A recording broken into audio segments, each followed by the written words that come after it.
Hello everyone, कैसे हैं आप। मैं Saurabh Dubey magnet brains Hindi medium पर आपका स्वागत करता हूं। उम्मीद करता हूं बिल्कुल मस्त होंगे। ज़बरदस्त तरीके से पढ़ाई चल रही होगी। तो जैसा कि अपना चल रहा है पार्ट 6 रेखाएं और कोण। और पिछली क्लास में हमने बात क्या किया था, पिछली क्लास में हमने देखा था कोण क्या होता है, कोणों के प्रकार क्या होते हैं। आज की क्लास में हम बात करेंगे कोणों के युग्म के बारे में और साथ में एक बहुत इंपॉर्टेंट प्रमेय देखेंगे, प्रमेय 6.1, जिसमें हम शीर्षाभिमुख कोण के बारे में बात कर रहे होंगे। क्लास स्टार्ट करने से पहले एक छोटी और जरूरी इंफॉर्मेशन आपके लिए।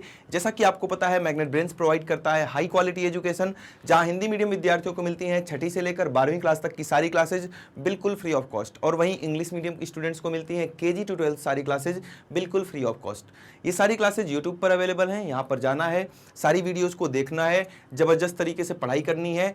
मतलब इसके लिए आपको किसी भी प्रकार का कोई पेड सब्सक्रिप्शन वगैरह नहीं करना पड़ता। करनी पड़ती है तो सिर्फ एक चीज़ दोस्त, और वो है मेहनत। तो मेहनत करना आपका काम, ज़बरदस्त तरीके से मेहनत करेंगे और अपने आने वाले एग्जाम में बेहतर स्कोर ले आएंगे। इसके साथ ही बेहतरीन तैयारी करने के लिए आपके लिए अवेलेबल कराया गया है ई बुक्स और ई नोट्स, जिसका लिंक नीचे डिस्क्रिप्शन बॉक्स में दिया गया है। तो आइए स्टार्ट करते हैं आज की क्लास, जिसमें हम देख रहे होंगे पार्ट 6 रेखाएं और कोण। कोणों के युग्म के बारे में बात होगी और प्रमेय 6.1 के बारे में बात होगी। तो सबसे पहले बात करेंगे कोणों के युग्म। देखो, युग्म से क्या मतलब है। युग्म का मतलब कि दो कोण आ रहे होंगे, उनके बीच में कोई ना कोई रिलेशन हो रहा होगा, जिसके बारे में हमें जानना होगा। जैसे कि आपको कुछ ना कुछ पता भी होगा। थोड़ा सा एग्जाम्पल में बता दूं, नाम थोड़ा सा भयंकर लग रहा है ना, कोणों के युग्म, तो ऐसा कुछ है नहीं। जैसे आपने ऐसा पढ़ा होगा कि ये आमने सामने के कोण आपस में बराबर होते हैं, तो यहां भी क्या आ गया, कोणों का एक जोड़ा आ गया। तो कोणों का युग्म का मतलब एक जोड़े के बारे में पढ़ना है। जैसे अगर दो कोणों को जोड़ने पर, एक 40 का हो गया, एक 50 का हो गया, दो कोणों को जोड़ने पर अगर 90 अंश आता है, तो इन दोनों को आपस में कैसे कोण बोलते हैं, बोलते हैं हम पूरक कोण, कॉम्प्लीमेंट्री एंगल। क्या बोलते हैं, पूरक कोण। तो ऐसे ऐसे जोड़ों के बारे में पढ़ना है, 4 से 5 कोणों के बारे में पढ़ना होगा। जैसे आसन्न कोण हो गया, शीर्षाभिमुख कोण हो गया, ये अपना पूरक कोण हो गया, संपूरक कोण हो गया। ये सारी चीजें हम किस में कवर कर रहे होंगे, कोणों के युग्म वाले टॉपिक में, पेयर ऑफ एंगल्स में। ठीक है, तो यहां बोल रहा है कोणों के युग्मों के अंतर्गत पूरक कोण, संपूरक कोण, आसन्न कोण तथा कोणों के रैखिक युग्म आते हैं। तो इनके बारे में बात होगी। आइए एक एक करके सबको डिफाइन करते हैं, सबको समझते हैं। सबसे पहले हम बात कर रहे होंगे पूरक कोण। इंपॉर्टेंट टॉपिक है आपके एग्जाम के लिए, बहुत बार एग्जाम में यहां से क्वेश्चन बनता ही बनता है। या तो पूरक कोण से बन रहा होगा या तो संपूरक कोण से बन रहा होगा, लेकिन ये पक्का है कि क्वेश्चन यहां से बनेगा ही बनेगा। तो पूरक कोण, जिसको हम कॉम्प्लीमेंट्री एंगल बोलते हैं, यहां पर दो ऐसे कोण होते हैं जिनका योगफल क्या होता है, 90 अंश हो जाता है। दो कोण पूरक कोण कहलाते हैं यदि उनका योगफल 90 अंश के बराबर हो। जैसे कि यहां पर आपके दो कोण बनाए हुए हैं, एक कोण जो है वो 50 अंश का है, दूसरा कोण आपका 40 अंश का है। जब इन दोनों कोणों का योगफल निकालते हैं तो ये कितना आ जाएगा दोस्त, ये 90 अंश आ रहा है। मतलब कि ये दोनों कोणों के युग्म आपस में क्या है, पूरक हैं, एक दूसरे को पूरा कर रहे हैं, 90 अंश बना रहे हैं। क्लियर है? तो जल्दी से मुझे बताएंगे कमेंट बॉक्स में 70 अंश का पूरक कोण क्या होगा। 70 अंश का पूरक कोण कॉम्प्लीमेंट्री एंगल क्या होगा। समझ में आ गई बातें? ठीक है, पूरक पढ़ लिया। अब हम बात करेंगे संपूरक कोण के बारे में। तो यहां पर पहले उदाहरण देख लेते हैं। यदि दो कोण एक दूसरे के पूरक हैं तब वे किस प्रकार के कोण हैं। ये तो बड़ा आसान पूछ लिया। तो दो कोण अगर एक दूसरे के पूरक हैं तब वो क्या हो जाएंगे, पूरक कोण हो जाएंगे, जिसको हम कॉम्प्लीमेंट्री एंगल बोलते हैं। और उन दोनों कोणों का योगफल, उन दोनों कोणों का योग कितना हो जाएगा, कितना बोल रहे हो, 180 नहीं, 90 अंश होगा। ठीक है, क्लियर है बातें? तो पूरक कोण हमने देखा कि जब दो कोणों का योगफल 90 अंश होता है तो वो दोनों कोण एक दूसरे के क्या कहलाते हैं, पूरक कहलाते हैं। अब बात करेंगे एक और उदाहरण की। उस कोण का मान ज्ञात कीजिए जो कि उसके पूरक कोण से 24 अंश अधिक है। इस प्रकार के क्वेश्चंस आपके एग्जाम में आपको देखने को मिलते हैं। तो यहां पे हमें लिखना पड़ेगा, माना दोनों कोण, क्योंकि दो कोण आएंगे ना पूरक कोण में, अब पहले कोण को अगर मैंने x ले लिया तो दूसरा कोण कितना हो जाएगा जल्दी से बताएंगे। माना दोनों कोण x तथा, अब देखो एक कोण जितना भी है दूसरा कोण जो कि उसके पूरक कोण से 24 अंश अधिक है। अब इससे 24 अंश अधिक है तो दोनों कोण, एक कोण x हो जाएगा और दूसरा इससे 24 अंश अधिक कर देंगे, मतलब x धन 24 अंश है। ये दोनों कोण लिख लिया हमने, कोई दिक्कत यहां तक नहीं है। अब जब हम ये दोनों कोण आपस में एक दूसरे के पूरक हैं, ये भी और ये भी, जब ये दोनों एक दूसरे के पूरक होंगे तो इनको जब हम योग कर रहे होंगे, इनको जब हम जोड़ रहे होंगे तो कितना आना चाहिए, x धन, इसको जोड़ना, जब पूरक हैं तो इनको जोड़ने पर हमें 90 अंश मान प्राप्त हो रहा होगा, 90 अंश का कोण बन रहा होगा इन दोनों को योगफल करने पर। तो जल्दी से यहां से x का मान निकाल रहे होंगे हम, x धन x कितना, 2x, ये 24 उधर जाके माइनस हो जाएगा, 2x, 90 माइनस 24 कितना हो जाएगा, 90 माइनस 20 करते हैं तो 70 आता है, 70 में से 4 और माइनस कर देंगे तो 66 आ जाएगा। तो x का मान कितना निकल के आ गया, 66 डिवाइडेड बाई 2 मतलब कि 33 डिग्री, 33 अंश, 33 अंश। x का मान 33 अंश आ गया। तो दो कोण हमारे कौन कौन से थे, एक तो x था और दूसरा x धन 24 डिग्री था। x का मान मतलब एक कोण हमारा 33 अंश हो जाएगा और दूसरा 33 प्लस 24, 33 प्लस 24 कितना, 4 3 7 3 2 5, 57 डिग्री। तो ये दोनों कोण हमारे पास आ चुके हैं जो एक दूसरे के पूरक हैं और एक कोण दूसरे कोण से कितना ज़्यादा है, 24 अंश ज़्यादा है। तो एक कोण हो जाएगा 33 अंश का और दूसरा कोण हो जाएगा 57 मतलब कि 57 डिग्री का। क्लियर। तो आसान क्वेश्चन आते हैं, ऐसा नहीं कि बहुत ज़्यादा घुमा फिरा के, आसान भी आते हैं, फटाफट सॉल्व भी हो जाते हैं, लेकिन आपको प्रैक्टिस तो करना पड़ेगा ना। अब प्रैक्टिस ही नहीं करोगे, यही नहीं लिख पाओगे तो कहाँ से काम बनेगा। समझ रहे हैं बातों को, ठीक है। तो आगे बढ़ें, एक बार स्क्रीनशॉट लेंगे, अच्छा क्वेश्चन है ये, ठीक है। तो देखते हैं, आगे बढ़ते हैं, आगे बढ़ेंगे और बात करेंगे अब हम संपूरक कोण के बारे में, जिसको हम सप्लीमेंट्री एंगल बोलते हैं। अभी तक हमने देखा पूरक कोण, कॉम्प्लीमेंट्री एंगल, ये है संपूरक कोण। दो कोण संपूरक कहलाएंगे यदि उन दोनों कोणों का योगफल कितना हो जाए, 180 अंश हो जाए। तो यहाँ पर देखो, ये वाला कोण 120 का है, ये वाला 60 का है, जब दोनों को मिला दिया तो ये पूरा का पूरा कितना हो गया, 180 अंश का। मतलब ये दोनों कोण एक दूसरे के क्या हैं, समपूरक कोण हैं। क्या है, समपूरक कोण हैं, ठीक है। नाम याद रखना, नाम भूल जाते हैं। देखो पूरक आ गया,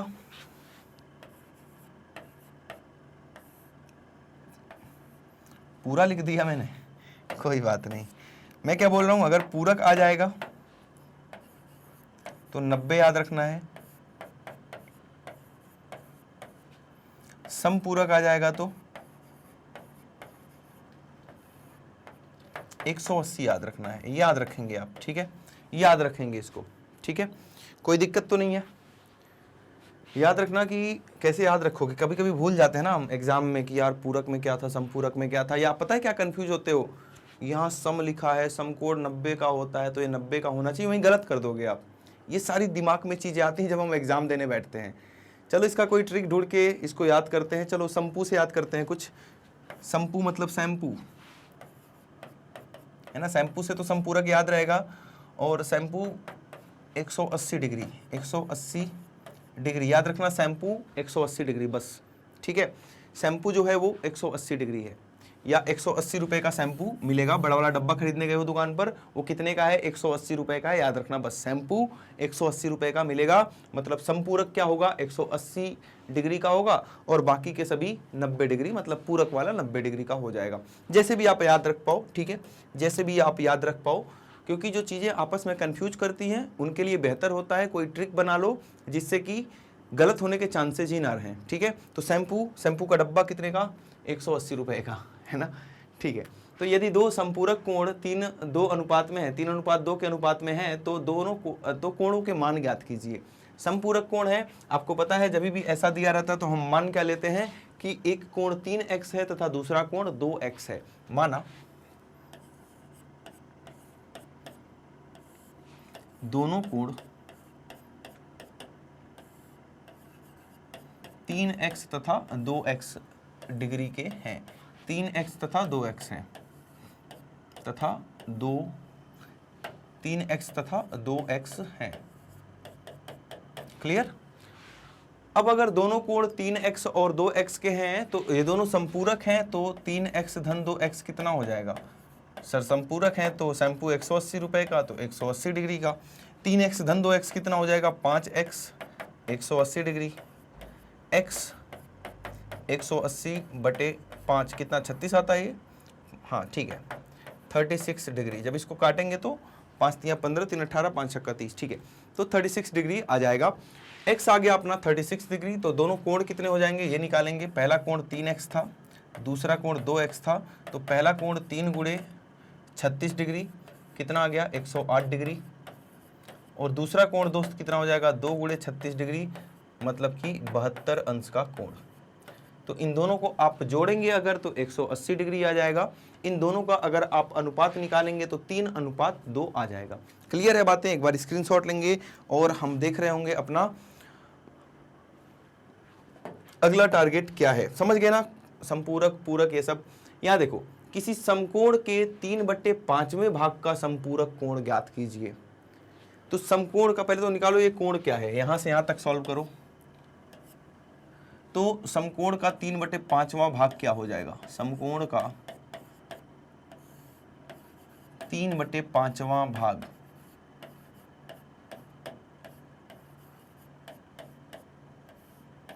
ये हो जाएगा दोस्त, समकोण मतलब 90 अंश। तो 3/5 किसका निकाल देना है? 90 अंश का। 5 से इसको काटेंगे, 18 पंजे 90 होता है, 18 तियां 54, तो ये आ गया 54 डिग्री, 54 अंश। अब 54 अंश का समपूरक कोण 180 डिग्री, मतलब 54 के साथ किसको जोड़ दिया जाए कि दोनों कोणों का योगफल कितना आ जाए? 180 अंश। तो हम निकालेंगे 54 डिग्री का क्या निकालना है हमें? समपूरक कोण। समपूरक कोण क्या हो जाएगा? 180 में से इसको माइनस कर दो, जो आ जाएगा वही हो जाएगा, क्योंकि दोनों का योगफल 180 होना चाहिए। तो ये जानने के लिए कि क्या इसमें जोड़ा जाए कि 180 हो जाएगा, तो इसको हमें 180 से माइनस करना पड़ेगा। जब 180 से आप 50 को माइनस करते हैं तो कितना आता है? 130, और 4 और माइनस कर देंगे तो 126 अंश। कितना आ जाएगा? 126 अंश। एक बार इसका स्क्रीनशॉट लेंगे, बेहतरीन क्वेश्चन है ये भी। और अब हम बढ़ रहे होंगे आगे। तो समझ में आ गया, ये सब चीज़ें समझ में आ चुकी हैं। अभी एक और उदाहरण है इसी से रिलेटेड, मतलब कि संपूरक से रिलेटेड। एक कोण की माप ज्ञात कीजिए यदि उसके पूरक कोण का 6 गुना उसके संपूरक कोण के 2 गुने से 12 डिग्री कम है। ये बेहतरीन क्वेश्चन है। एक कोण की माप ज्ञात करना है यदि उसके पूरक कोण का 6 गुना। तो मैंने मान लिया दिया गया कोण x है, माना, समझना इसको, ऐसे घुमा देता आपका दिमाग घूम जाता है। माना दिया गया कोण क्या है? x है। ठीक है, दिया गया कोण क्या है? x है। आगे क्या बोल रहा है? यदि उसके पूरक कोण का 6 गुना इसके पूरक कोण का, अब x का पूरक क्या हो जाएगा? 90 माइनस x। समझ रहे हो बात को? x का पूरक, यहां देखो, यहां लिख दे रहा हूं मैं, x का पूरक। जैसे आपसे बोल रहा है 50 का पूरक, तो आपको पता है 40 अंश होता है। 50 का पूरक 40 अंश, क्योंकि 50 और 40 90। 50 का पूरक कितना? 40 अंश। तो 40 ना लिख के मैं क्या 90 माइनस 50 लिख सकता हूं क्या? 50 का पूरक 90 माइनस 50, 50 का समपूरक 180 माइनस 50। तो ऐसे ही दोस्त x का पूरक कितना हो जाएगा? 90 माइनस x। x का अगर समपूरक पूछा तो x का अगर समपूरक, जिसका भी पूरक या समपूरक निकालना है, 90 या 180 में से माइनस कर देंगे, निकल जाएगा। तो ये निकाल दिया मैंने, ये निकाल दिया। ठीक है, तो बोल रहा है यदि उसके पूरक कोण का, मतलब x के पूरक कोण का 6 गुना, तो ये x का पूरक कोण हो गया, और इसका 6 गुना उसके समपूरक कोण के 2 गुने से 12 कम है। तो इसी का जो समपूरक है 180 माइनस x, इसके 2 गुने से, इसके 2 गुने से इसके 2 गुने से 12 कम है, मतलब -12। ये है, समझ में आया? ये एक बार फिर से देखेंगे। बोल रहा है कि x के पूरक, तो ये पूरक हो गया, पूरक का 6 गुना, उसके समपूरक के 2 गुने से 12 कम, मतलब 12 माइनस कर दिया। इसको सॉल्व करेंगे, x आ जाएगा और वो कोण का मान हमारे पास निकल के आ जाएगा। आइए इसको सॉल्व करते हैं। 9 छक 54, 540 अंश, 6 को इसमें गुणा कराया, अब 6 को x में गुणा कराएंगे तो -6x, ऐसे ही यहाँ पर 2 के गुणा कराएंगे 360, -2x -12। ठीक, x वालों को उधर भेज दो, या तो x वाले को इधर ले आओ, चलो -6x -2x को इधर ले आएंगे तो प्लस का 2x हो जाएगा। और ऐसे ही इन नंबर्स को एक तरफ रखो, 360 -12, 12 तो अपनी जगह पर है, और ये जो 540 है उसको भी उधर ले जाओ, -540। समझ में आ गया ना? ये तो आता होगा, ये समीकरण हल करना आता है, तो एक चर में है तो आसान है। -6 + 2 हो गया -4x, बराबर, अब इन सबको माइनस करेंगे तो इसको और इसको माइनस किया तो कितना आ गया, -180। -180 में -12 को जोड़ेंगे तो -192 डिग्री, -192 अंश। माइनस से माइनस को उड़ा दिया, x का मान कितना आ गया दोस्त, 192 अंश बटे 4। 4 से 192 को उड़ाएंगे, 4 चौका 16, 3 19, 4 बटे 32, तो मतलब वो कोण कितना हो जाएगा, 48 अंश का। कौन सा कोण? जिसका पूरक का 6 गुना उसके संपूरक कोण के 2 गुने से 12 कम होगा, तो कोण क्या हो जाएगा, 48 अंश का। एक बार स्क्रीनशॉट लेंगे और आगे बढ़ेंगे। जितने भी क्वेश्चंस आज करा रहा हूं, जैसे ही अभी क्लास खत्म होगी तो आपको क्या करना है, इन सभी क्वेश्चंस को एक बार दोबारा खुद से करने का प्रयास करना है। ठीक है, तो आइए बढ़ते हैं आगे। कोणों का अर्धक, अब हम बात करेंगे कोणों के अर्धक के बारे में। बाइसेक्टर ऑफ एन एंगल, वह किरण जो कोण को 2 समान भागों में विभाजित करती है, वह कोण का अर्धक कहलाती है। बहुत आसान बात है, बहुत ही आसान बात है दोस्ती। यदि किरण AD कोण BAC की अर्धक है, तब BAC बराबर CAD बराबर 1/2 BAC। क्या मतलब है इसका, ये देखते हैं, समझना। यहाँ से क्वेश्चंस बनेंगे, यहाँ नहीं बनेंगे, यहाँ नहीं बनेंगे। ऐसे भी जब आप प्रश्नावली करेंगे, उदाहरण करेंगे, तो ऐसे भयंकर भयंकर क्वेश्चन आएंगे जिनमें ये वाला जो स्टेटमेंट लिखा है, ये जो लाइन लिखी है, इसका यूज हो रहा होगा। आइए समझते हैं कि क्या लिखा है। ये पूरा कोण क्या था? पूरा कोण का मतलब ये वाला कोण, नाम बताओ, इस कोण का नाम बताओ। सभी लोग, सुनाई नहीं दिया मुझे, इस कोण का नाम बताओ। तो इस कोण का नाम हो जाएगा सर BAC। बिल्कुल सही है, ये पूरा कोण है BAC। पूरा कोण क्या है? BAC। अब ये जो आपको AD दिख रही है, ये इसके बिल्कुल बीच में से जा रही है, मतलब इस पूरे कोण को 2 भाग में तोड़ दिया, एक भाग ये और एक भाग ये। अब जब बिल्कुल बीच में से जा रही है तो ये दोनों भाग आपस में क्या होंगे? बराबर होंगे। तो क्या मैं ऐसा लिख सकता हूं, इस वाले कोण का मान बताओ, नाम बताओ, मान मत बताओ, BAD। क्या हो जाएगा ये? BAD। ऐसे ही ऊपर वाले का बताओ, इसका हो जाएगा CAD। क्या हो जाएगा? CAD। ये दोनों कोण आपस में बराबर होंगे। क्या मैं ऐसा लिख सकता हूं? बिल्कुल लिख सकते हैं, क्योंकि ये बिल्कुल बीच से जा रही है। क्या मैं ऐसा लिख सकता हूं कि ये जो दोनों कोण होंगे इस पूरे के आधे के बराबर होंगे, क्योंकि ये भी आधा है, ये पूरे का आधा इतना हो गया, आधा इतना हो गया। समझ रहे हो बात को? इस पूरे का आधा इतना हो गया, आधा इतना हो गया, तो जो पूरा नाम है इसको 1/2 लगा के लिख सकते हैं ना बराबर, कि इसका आधा, किसका आधा? पूरे कोण का BAC का आधा के बराबर होंगे। ये वाला जो पार्ट है ये पूरे के आधे के बराबर होगा, ये जो वाला ऊपर वाला पार्ट है ये भी इस पूरे के आधे के बराबर होगा। तो ये लिखना आपको सीखना पड़ेगा। क्लियर है बातें? एक बार इसका स्क्रीनशॉट लेंगे और आगे बढ़ रहे होंगे हम। ठीक है, आसन्न कोण, एडजेसेंट एंगल। जैसे कि आपने टेबल देखा होगा, टेबल कैसा होता है, कुछ इस प्रकार का टेबल होता है। एक बार टेबल बनाया था, बहुत बुरी तरीके से बन गई थी, तब से आज तक मैंने टेबल ही नहीं बनाया। ये भी बुरा ही बन रहा है चलो एक दूसरी टेबल बनाएंगे, बढ़िया टेबल, एकदम कलरफुल टेबल। जिसकी ड्राइंग अच्छी होगी वो सोच रहा होगा, अरे सर आपसे बढ़िया तो मैं बना लूँगा। हाँ बिल्कुल बना लोगे दोस्त। इसके पैर वैर बना दो, क्योंकि जो मुझे समझाना है वो मैं समझाऊंगा। इतनी बुरी तो नहीं बनाऊंगा, लेकिन हाँ मतलब प्रोफेशनल आर्टिस्ट नहीं हूँ मैं, मैथ का टीचर कहाँ से प्रोफेशनल ड्राइंग बना लेगा, समझ रहे हो? ठीक है, टेबल जैसा तो लग रहा है ना? ठीक है, ओके। तो यह देखो आसन्न कोण क्या होता है, आसन्न कोण क्या होता है, एडजेसेंट एंगल्स क्या होते हैं। ये जो पास वाले,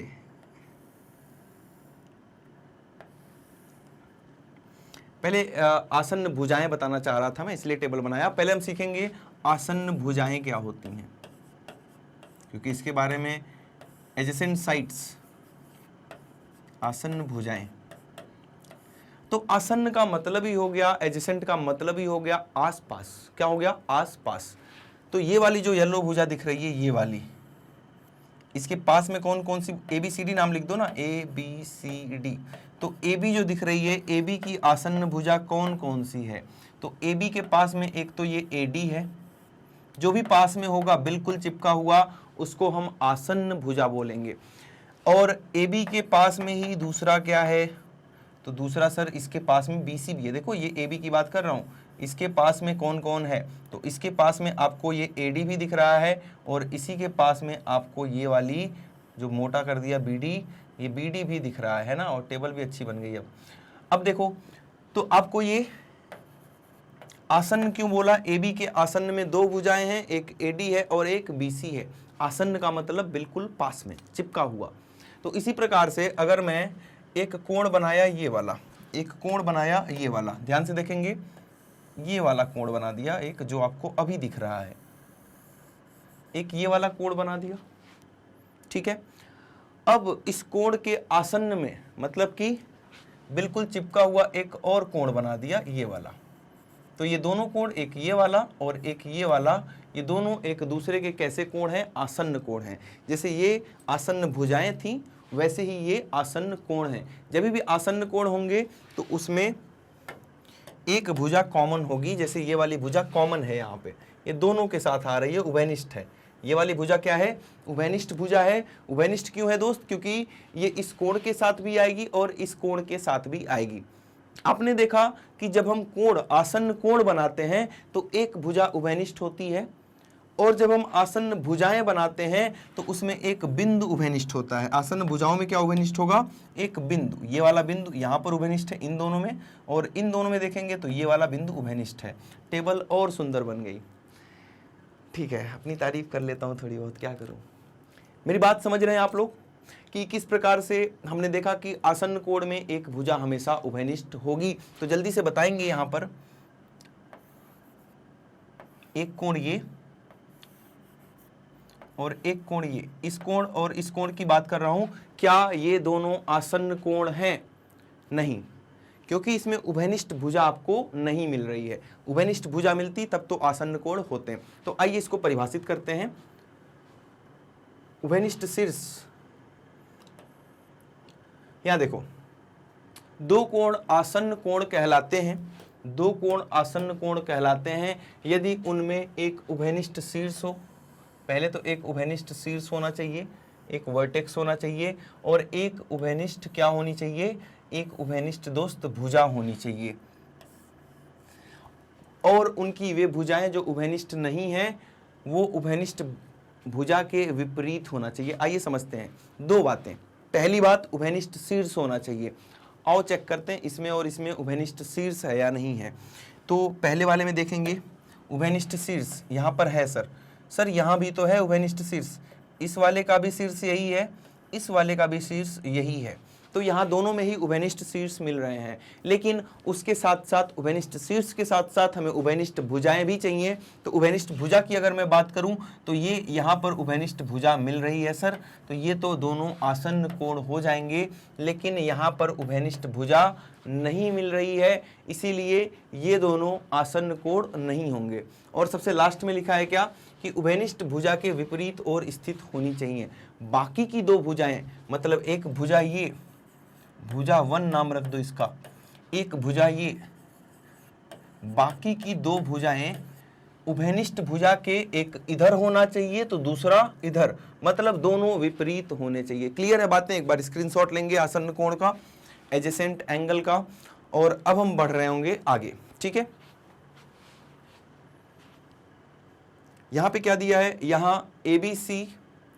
अच्छा, यहाँ पे जो उदाहरण दिया एक बार मैं समझा देता हूँ, ये क्लियर है ना, स्क्रीनशॉट ले लिया, इसको हटा दूं, चलो इसको हटाते हैं हम। अब समझते हैं, यहाँ दिया है कि जो ABC है, मतलब ये पूरा कोण, ये पूरा कोण दोस्त ABC,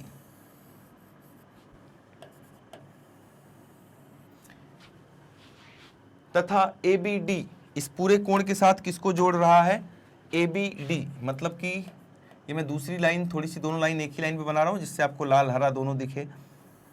ABD बोल रहा है ये दोनों आसन्न कोण नहीं है, बोल रहा है ये दोनों के दोनों आसन्न कोण नहीं है।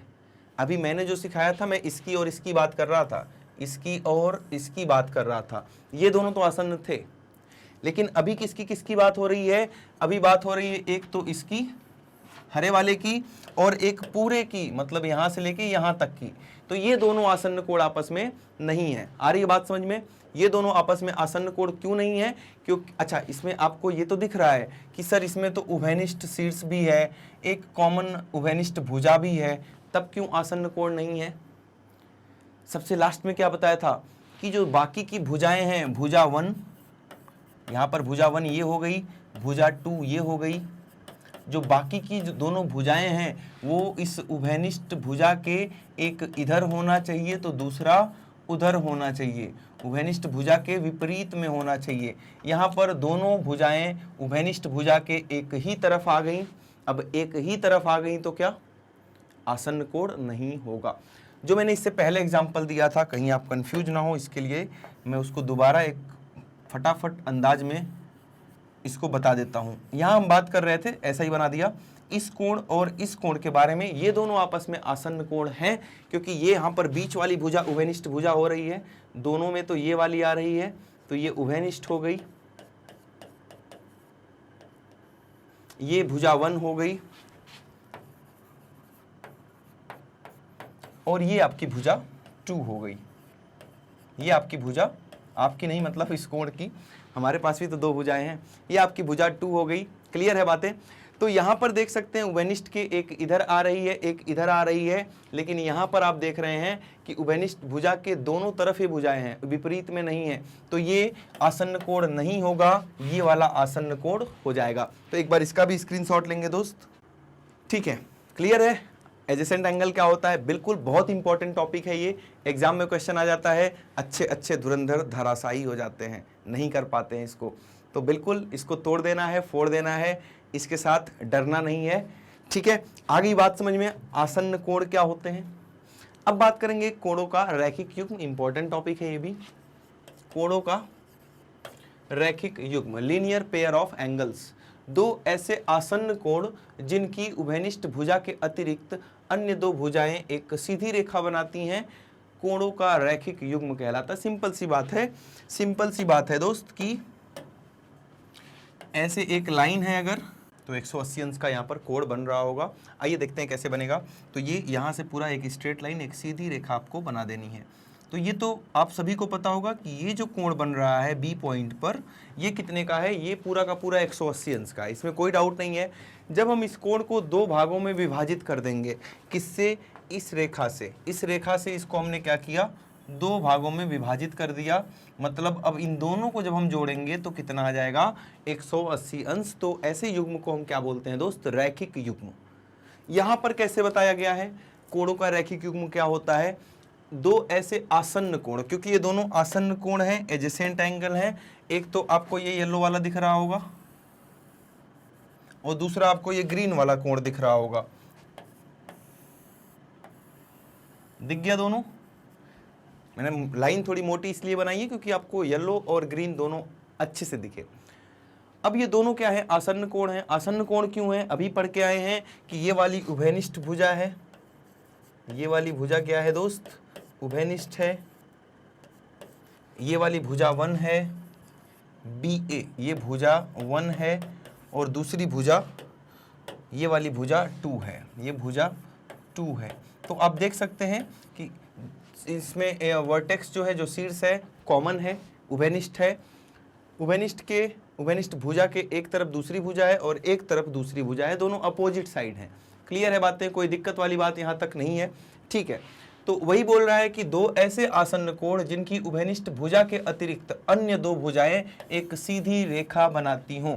जो अन्य दो भुजाएं हैं वो एक सीधी रेखा बनाएंगी, तो ऐसे कोणों के युग्म को हम क्या बोलेंगे? कोणों का रैखिक युग्म, linear pair of angles.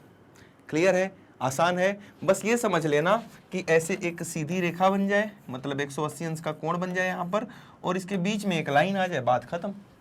Line गंदी बन गई, इसके बीच में एक लाइन आ जाए, बात खत्म। क्लियर है? एक बार स्क्रीनशॉट लेंगे इसका भी और हम बढ़ रहे होंगे आगे की तरफ, आगे की तरफ। तो हमने देखा कोणों का रैखिक युग्म क्या होता है। क्लियर है बात? कोणों का रैखिक युग्म क्या होता है हमने ये देख लिया। अब हम बात करेंगे आगे, बात होगी शीर्षाभिमुख कोण की, वर्टिकली अपोजिट एंगल्स। क्या होता है वर्टिकली अपोजिट एंगल? शीर्षाभिमुख कोण। दो रेखाएं एक दूसरे को एक बिंदु पर प्रतिच्छेद करती हैं तो शीर्षाभिमुख कोण बनता है। जैसे यहाँ पे दो सीधी रेखाएं हैं, एक रेखा ये और एक इसको काटती हुई ये वाली रेखा, ये दोनों एक दूसरे को बिंदु O पर प्रतिच्छेद कर रही हैं, काट रही हैं। तो यहाँ पर शीर्षाभिमुख, शीर्ष के आगे और पीछे, विमुख का मतलब आमने सामने।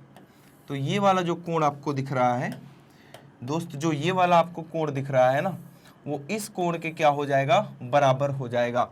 इस कोण के आमने सामने वाले कोण बराबर हो जाएंगे, सिंपल सी बात है। और ये वाला कोण इस कोण के बराबर हो जाएगा। ठीक है, तो मैंने क्या बताया, जब दो सीधी रेखाएं एक दूसरे को एक बिंदु पर प्रतिच्छेद करती हैं तो आमने सामने के कोण आपस में बराबर होते हैं। तो बस इतनी सी बात है इसमें। शीर्षाभिमुख कोण वर्टिकली अपोजिट एंगल परिभाषित कैसे करेंगे? जब दो रेखाएं एक दूसरे को एक बिंदु पर प्रतिच्छेद करती हैं तो शीर्षाभिमुख कोण बन जाएगा, बस बात खत्म। इतना याद रखना है आपको। तो यहाँ पर तो मैंने समझा ही दिया कि कैसे कैसे शीर्षाभिमुख कोण बन रहा है। कोणों के युग्मों के मध्य में संबंध, तो यहाँ पर एक अभिगृहित दी हुई है, बहुत इंपॉर्टेंट है। यहाँ पर दो अभिगृहित पढ़ेंगे हम, दोनों अभिगृहित एक ही बात को बता रहे होंगे लेकिन दोनों इंपॉर्टेंट हैं। पहला क्या है? यदि एक किरण एक रेखा पर आपतित हो तो इस प्रकार बने दोनों आसन्न कोणों का योगफल 180 अंश होता है। ये तो हमने कर लिया, ये तो हमने अभी सीखा। यदि एक किरण एक रेखा पर आपतित हो तो इस प्रकार बने दो, एक रेखा बना दिया। ये क्या है दोस्त? एक रेखा है। इस पर अगर कोई एक किरण आ रही है या जा रही है, एक किरण, तो इस प्रकार जो दो कोण बन रहे हैं इन दोनों का योगफल कितना हो जाएगा? 180 अंश। बात क्लियर है? आइए दूसरा अभिगृहित देखेंगे। यदि दो आसन्न कोणों का योगफल 180 हो, बोल रहा है कि एक आसन्न कोण ये बन गया और दूसरा आसन्न कोण ये बन गया, इन दोनों का योगफल अगर 180 अंश होगा तब कोणों की उभयनिष्ठ भुजाएं एक रेखा या दो सम्मुख किरणों से बनती हैं। ठीक है, तो कोणों की सम्मुख भुजाएं किससे बनेंगी? एक रेखा। फिर से देखेंगे इसको, यदि दो आसन्न कोणों का योगफल 180 अंश होगा, ये दोनों आपको आसन्न कोण दिख रहे हैं, इन दोनों का योगफल क्या है? 180 अंश। तब कोणों की उभयनिष्ठ भुजाएं, कोणों की उभयनिष्ठ भुजाएं कौन सा है? ये वाला। कोणों की उभयनिष्ठ भुजाएं एक रेखा या दो सम्मुख किरणों से बनती हैं। तो देखो, दो सम्मुख किरणें मतलब एक किरण इस वाले कोण की, एक किरण इस हरे वाले कोण की दिख गई और एक किरण दोस्त इस पीले वाले कोण की। तो ये दोनों किरणों से बनेगी ये उभयनिष्ठ भुजा। देखो, आपको क्या याद रखना है? जो अभी हमने अभिगृहित 1 और 2 पढ़ा, आपको कुछ नहीं याद रखना है, आपको बस एक बात समझनी है।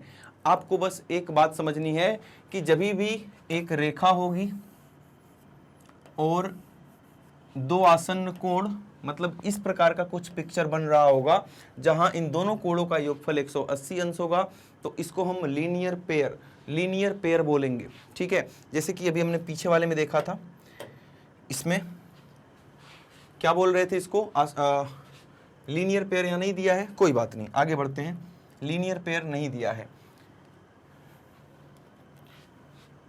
लीनियर पेयर को हम क्या बोल सकते हैं? लीनियर का मतलब सरल रेखा में जो कोण होते हैं, रैखिक युग्म। थोड़ा सा हिंदी थोड़ी सी वीक थी मेरी, है ना, तो रैखिक युग्म क्या बोलेंगे दोस्त? रैखिक युग्म अभिगृहित। ठीक है, याद नहीं आ रहा था हिंदी, मुझे लगा पिछले वाली स्लाइड में होगा, तो वहाँ पर भी नहीं मिला, अचानक से याद आ ही गया। तो इसको हम बोलते हैं लीनियर पेयर। क्या बोलते हैं दोस्त? Linear pair. तो मैं ये बता रहा था आपको कि जब भी आपको ऐसा कुछ फोटो मिलेगा जहां इन दोनों कोणों का योगफल 180 अंश होगा, तो आपको क्या लिख देना है? कौन सा नियम? रैखिक युग्म अभिगृहित। बात खत्म। क्या? रैखिक युग्म अभिगृहित। तो आपको अभिगृहित 1 भी नहीं याद रखना है, अभिगृहित 2 भी याद नहीं रखना है, आपको बस ये नाम याद रखना है, रैखिक युग्म अभिगृहित। ठीक है, ये नाम मैं यूज करूंगा तब मैं आपको याद दिलाऊंगा कि मैंने बोला था कि आपको बस ये नाम याद रखना है, रैखिक युग्म अभिगृहित। कब? जब ऐसी कोई फोटो बन रही होगी तब। क्लियर है बातें? ठीक है, तो आगे बढ़ते हैं और अब हम देखेंगे शीर्षाभिमुख कोण। यदि दो रेखाएं परस्पर प्रतिच्छेद करती हैं तो शीर्षाभिमुख कोण बराबर होते हैं। ये हमें प्रमेय के फॉर्म में दिया है, मतलब प्रमेय है तो सिद्ध करना पड़ेगा। आइए सिद्ध करते हैं। तो यहाँ पर फोटो देखेंगे आप, तो ये दोनों शीर्षाभिमुख कोण आपस में बराबर हैं, आपको यही सिद्ध करना है। तो हम लिखेंगे सिद्ध करना है क्या? क्या सिद्ध करना चाहते हो? सिद्ध करना है। जल्दी बताएंगे क्या सिद्ध करना चाहते हैं। सिद्ध ये करेंगे दोस्त कि ये वाला कोण इसके बराबर होगा, मतलब एंगल AOC, कोण AOC बराबर कोण BOD, कोण BOD। ये तो पहली बात, ये तो पहली बात हो गई। दूसरी बात क्या हो जाएगी? कोण AOD, देखते रहो AOD कहाँ बना है, अरे इसकी बात कर रहा हूँ। ये कोण AOD ये बराबर हो जाएगा किसके? BOC के।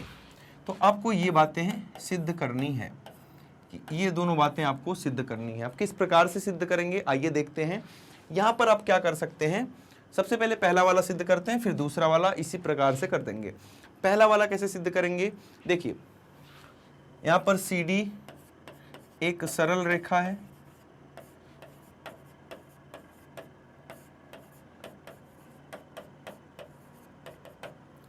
ठीक है। CD क्या है? एक सरल रेखा है। तो हम लिख सकते हैं कि कोण COA धन कोण AOD धन कोण AOD बराबर 180 अंश। क्यों लिख दिया? रैखिक युग्म अभिगृहित। अभी बताया था ना पिछली वाली स्लाइड में, वही बात है, रैखिक युग्म अभिगृहित। समझेंगे क्या लिखा हूं मैं? COA AOD, ये रहा COA, ये रहा दोस्त COA, कहाँ? ये COA और AOD ये वाला।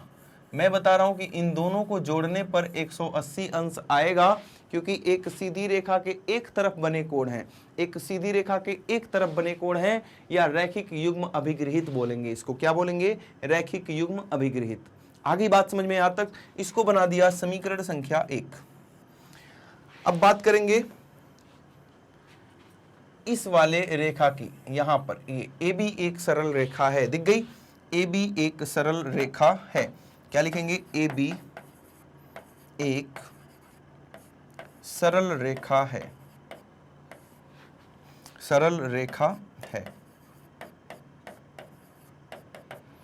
ठीक है। अब AB एक सरल रेखा है तो यहाँ पे दो कोण बन रहे हैं, एक तो ये वाला, एक कोण दोस्त ये वाला बन रहा है यहां से यहां तक, दूसरा यहां से यहां तक। तो इन दोनों का योगफल कितना हो जाएगा? 180 अंश। क्यों हो जाएगा?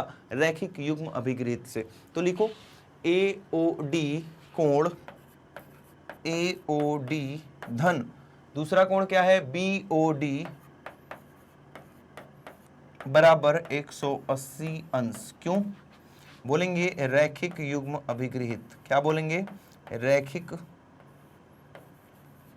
युग्म अभिगृहित। क्लियर है बातें? इसको हम बना देंगे क्या? समीकरण संख्या 2। क्या बना देंगे दोस्त? समीकरण संख्या 2। अब ध्यान से देखेंगे समीकरण 1 व 2 से, समीकरण 1 और 2 से, 1 और 2 को आप अगर ध्यान से देख पा रहे होंगे तो यहाँ पर देख रहे हैं कि यहाँ भी ये इनका जो दाहिना साइड है, राइट हैंड साइड, दायां पक्ष, ये आपस में बराबर है। यहाँ भी 180, यहाँ भी 180, तो इनका बायां पक्ष भी आपस में बराबर होगा। तो लिखेंगे COA धन AOD बराबर किसके हो जाएगा? AOD धन BOD के, AOD धन BOD के। क्या किया मैंने अभी? ये वाला आपस में बराबर है तो ये दोनों भी आपस में बराबर होंगे, तो इन दोनों को आपस में बराबर करके लिख दिया यहाँ पे। यहाँ पर AOD से AOD कैंसिल कर देंगे हम, और हमारे पास आ जाएगा COA बराबर BOD। क्या आ जाएगा? BOD। क्या कुछ सिद्ध हुआ? पहला या दूसरा कोई ना कोई तो सिद्ध हो गया। COA पहला वाला सिद्ध हो गया, COA बराबर BOD, पहला वाला हमारा सिद्ध हो चुका है। लिख देंगे इसी प्रकार, दूसरा वाला हम पूरा सिद्ध नहीं करेंगे, क्या लिख देंगे? इसी प्रकार AOD बराबर हो जाएगा क्या? BOC। AOD बराबर क्या हो जाएगा? BOC। तो हमने ये पूरा का पूरा प्रूव कर दिया। एक बार इसका स्क्रीनशॉट लेंगे, एक बार दोस्त इसका स्क्रीनशॉट लेंगे और हम आगे की तरफ बढ़ रहे होंगे। इंपॉर्टेंट है, इसको एक दो बार प्रैक्टिस करेंगे, आसान ही है, ऐसा कुछ नहीं है। बस याद रखना कि एक जब दोनों कोणों का युग्म लेते हैं तो एक कोण इसमें कॉमन आना चाहिए। जैसे दोनों में मैंने इसको कॉमन किया था, जो कट जाएगा वही, इनको दोनों में कॉमन किया था तभी तो कटेगा, है ना? क्लियर है? आगे बढ़े, ठीक है।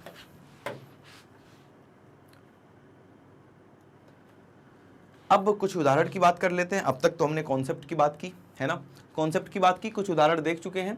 उदाहरण देखते हैं। दी गई आकृति में रेखाएं AB तथा CD परस्पर बिंदु O पर प्रतिच्छेद करती हैं, तो X, Y, Z का मान निकालिए। इस तरह के क्वेश्चन 4 नंबर में खूब देखने को मिलते हैं, पेपर में खूब सारे देखने को मिलते हैं, आसान भी होते हैं, है ना? आइए पहले समझते हैं कैसे करेंगे। अगर आप देख पा रहे होंगे तो AB एक सीधी रेखा है, AB दोस्त एक सीधी रेखा है, मतलब ये पूरा कोण 180 अंश का है, पूरा कोण 180 अंश का है। इस कोण में दो पार्ट है, मतलब इतना धन इतना करने पे कितना आ जाएगा? 180 अंश। आओ करते हैं, क्या लिखेंगे? 84 डिग्री प्लस 2x, दिख गया दोनों? ये 84 ये हो गया, 2x ये हो गया, और पूरा जोड़ने पर क्योंकि एक सरल रेखा बन रही है तो लिख देंगे 180 डिग्री। क्यों लिख दिया? रैखिक युग्म अभिगृहित, रैखिक युग्म अभिगृहित।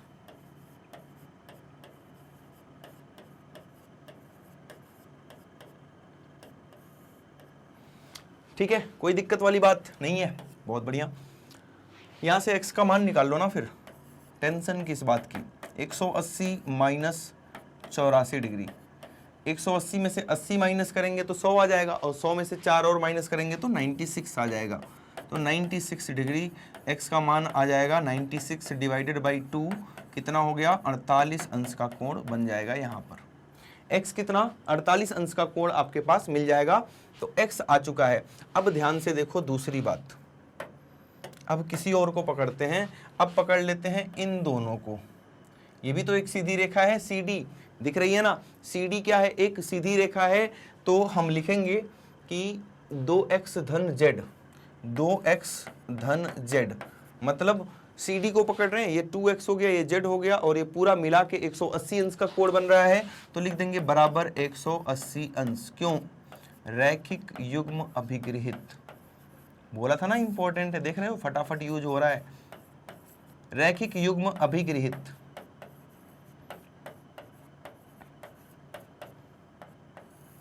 क्लियर? 2x, x का मान रखेंगे यहाँ पे, तो 2x का मान 96 है, तो सीधे 96 लिख देता हूँ मैं। x लिखेंगे तो भी 2 गुणे 48 96 ही आएगा, प्लस z बराबर 180 अंश। ठीक है, 180 में से जब आप पहले z बराबर लिख लो, 96 को इधर ले जाओ, 180 माइनस 96 कितना आ जाएगा? ये 180 में से जब आप 90 को माइनस करेंगे तो 90 आ जाएगा। 90 में से 6 और माइनस करेंगे तो 84 अंश आ जाएगा। कितना आ जाएगा? 84 अंश आ जाएगा। किसका मान? z का मान। तो दो चीज़ें हमें मिल चुकी हैं, एक तो x मिल चुका है, एक z मिल चुका है, y का नंबर, y का नंबर। अब हम क्या करेंगे? अब किसी और को पकड़ते हैं जिसमें y आ रहा हो। ये रहा, ये रहा, अब यहाँ पर युग्म मत लिखना। अभी तक हम क्या लिख रहे थे, रैखिक युग्म, रैखिक युग्म। युग्म का मतलब जब यहाँ पे दो कोण आएंगे तब युग्म लिखेंगे। युग्म का मतलब जोड़ा होता है। यहाँ पर भी 180 होगा, लेकिन यहाँ पर तीन कोणों को जोड़ने पर, इसको, इसको और इसको जोड़ने पर 180 अंश आ रहा है। लेकिन इसको एक और शानदार मेथड से मैं करवाना चाह रहा हूँ। या तो आप तीनों को जोड़ के 180 के बराबर लिख दो, y आ जाएगा। एक दूसरे मेथड से कराना चाह रहा हूँ, क्योंकि वही कॉन्सेप्ट अभी सिखाया हूँ आपको थोड़ी देर पहले, है ना। शीर्षाभिमुख वाले मेथड से करेंगे इसको, उससे करवाने का मन है मेरा। यहाँ देखें, ये दो सीधी रेखाएं हैं, मैं कब से बोल रहा हूँ, एक तो CD और दूसरा AB। जब ये दोनों सीधी रेखाएं हैं, अच्छा Z का मान जो हमने लंबा चौड़ा निकाला, डायरेक्ट भी निकाल सकते थे, क्योंकि ये शीर्षाभिमुख कोण बन रहे हैं Z और 84 आपस में। ठीक है, बहुत मेथड होता है इसको करने का। आ रही बात समझ में? लेकिन हमें हर चीज़ समझनी है, तो मैं अलग अलग मेथड से हर एक चीज़ करा रहा हूँ। यहाँ देखें, यहाँ पर ये वाला कोण, ये वाला, ये जो मैंने मोटा बना दिया पूरा, इस कोण के, इस पूरे कोण के बराबर होगा। मतलब लिखेंगे, यहाँ लिख देते हैं कोण BOC, ये वाला कोण बराबर हो जाएगा, नहीं दिख रहा है ये, मैं बोल रहा हूँ कोण BOC बराबर हो जाएगा इस पूरे कोण के। इस पूरे कोण का मतलब AOD। क्यों? शीर्षाभिमुख कोण, शीर्षाभिमुख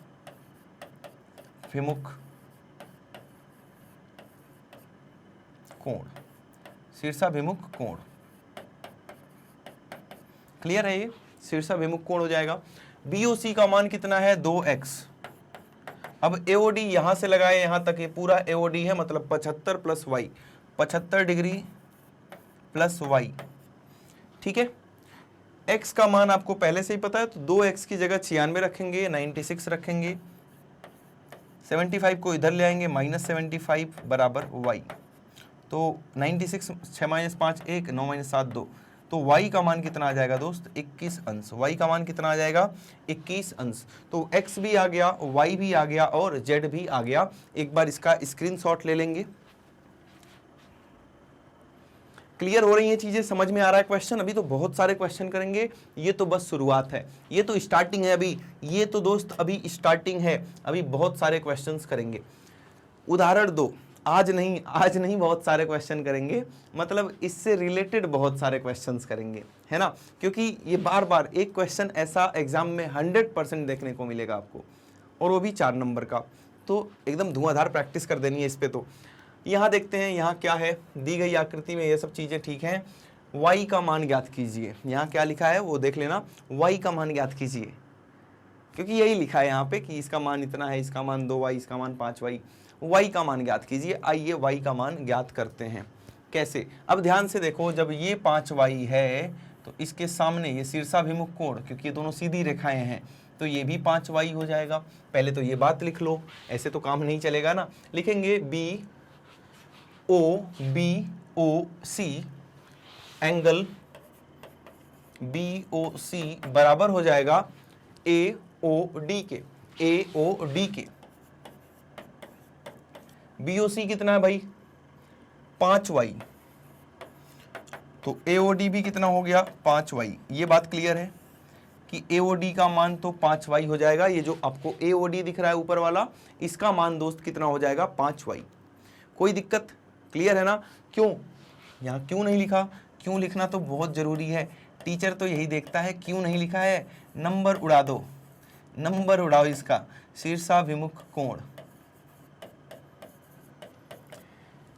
हमेशा रीजन लिखना पड़ेगा। रेखा गणित, चाहे आप त्रिभुज चैप्टर कर रहे हो, चाहे आप रेखाएं और कोण कर रहे हो, चाहे आप चतुर्भुज कर रहे हो, ये चीज़ें अब बार बार आपको लिखनी पड़ेंगी कि बराबर बोला तो क्यों बोला, है ना। सबके कारण बताने पड़ेंगे। अब देखो यहाँ ऊपर इन तीनों को जोड़ने पर 180 अंश आएगा या नहीं आएगा? सर आएगा, क्योंकि ये एक सीधी रेखा है, ये एक सीधी रेखा है, तो 180 आएगा। तो तीनों का नाम लिखो, AOP दिख रहा है, AOP ढूंढो, प्लस AOD प्लस DOQ।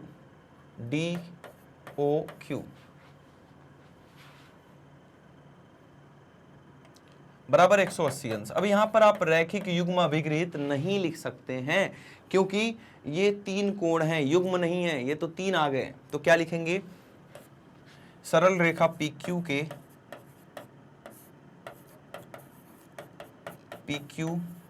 के एक तरफ के बने कोण, एक तरफ के कोणों का योगफल, एक तरफ के कोण लिख दो बस, इतने से ही बात बन जाएगी।